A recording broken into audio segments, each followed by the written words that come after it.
Suddenly, Hasen saw something green, about a foot long, sticking to the grass like a leaf. If he didn't look closely, he would have thought it was part of the grass and would have never imagined it to be a swift mantis that could split a human skull with a single blow. Its pair of sickle-like, jagged forelegs were even longer than its body, dark green in color. The forelegs were covered in a metal sheen, and were nothing like its fragile body. The rigidity of the forelegs was definitely comparable to the most advanced alpha alloy. Hasen was lucky that he found the swift mantis before it saw him. Moving towards it, he calculated the nearest he could get to it before being noticed by the swift mantis. When he was about 6 feet away from the swift mantis, Hasen did not dare to go any farther, fearing he might lose the opportunity to attack by stealth. Tightly holding the dagger in his hand, Hasen rushed out from the grass and cut at the swift mantis' waist in a fast and ruthless strike. But Hasen had still underestimated the speed and responsiveness of the swift mantis. It had noticed his presence the moment he rushed out. All of a sudden, it rose into the air, gliding with wings spread towards Hasen in a truly swift move. Its forelegs had cut him in the head before he could even react. Hasen subconsciously stepped back in shock. Yet the mantis' forelegs still hit his head. With the sound of metal clashing, Hasen felt only slight discomfort, as if his head were hit by a stone. And there was not even a scratch on the sacred blood beast soul armor. Filled with ecstasy, Hasen seized the opportunity to cut into the slim waist of the swift mantis in front of him with a fierce stab. The swift mantis was cut into 2 halves. Green mantis blood splashing him wet all over. Hasen didn't care at all and listened to the strange voice in his head blissfully. Primitive creature swift mantis killed. No beast soul gained. Eat the swift mantis to gain 0 to 10 primitive geno points randomly. Touching his helmet where the swift mantis cut to feel it was still smooth, Hasen thought to himself in excitement. Ha ha, the armor is everything. With my armor, I could kill whatever I want to kill and no one could ever hurt me. I wouldn't even fear mutant creatures. Hasen suddenly gained courage and stopped hiding. He marched to Zephyr Valley and alerted several swift mantises to attack. But they couldn't hurt him at all by cutting his armor. Hasen took the opportunity to kill them all, each with 1 stab. Primitive creature swift mantis killed.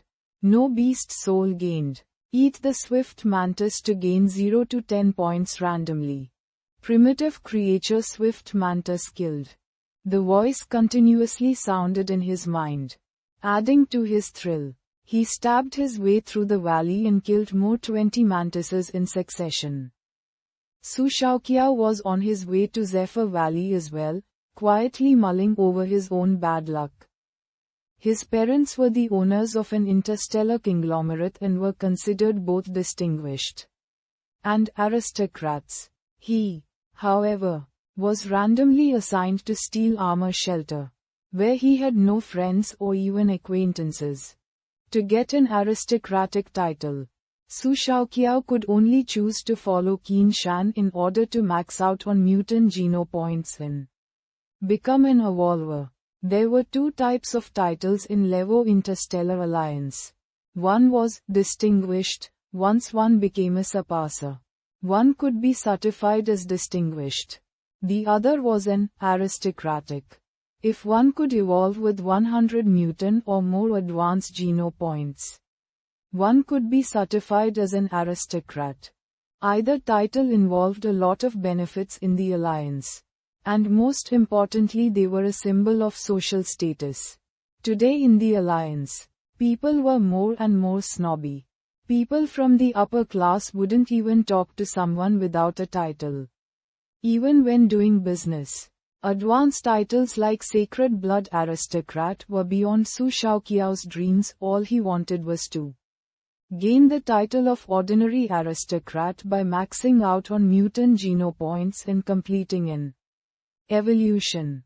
However, to get 100 mutant genopoints was still too difficult for him on his own. He did bring a lot of money to Steel Armor Shelter.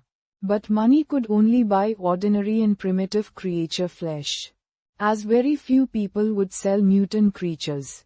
Only people who aimed to max out on sacred genopoints like Qin Shan would sometimes sell the mutant creature flesh they had. However, it wasn't money that she wanted, but loyalty and service.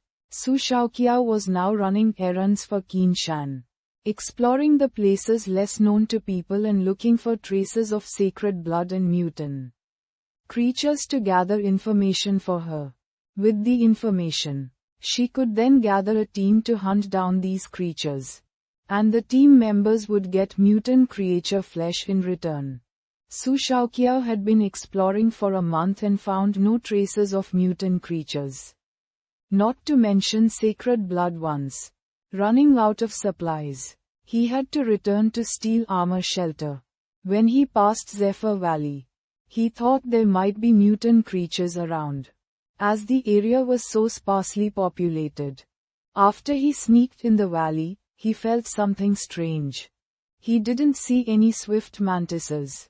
Not even one. A mile into the valley, all he saw were some messy traces on the ground. Someone must have wiped out the swift mantises. Fist guy or son of heaven? No. Although there are signs of fighting, there should be more damage if it were a group of people. Quote. Surprise, Su Shaoqiao sped into the valley, wondering what had happened. As he expected, there were many green blood stains from swift mantises along the way. He followed the blood stains and turned a corner. What he saw stopped him in his tracks. Appalled. Next to the piled bodies of swift mantises stood a golden figure. In the sun, the figure looked like a robot in gold cast armor.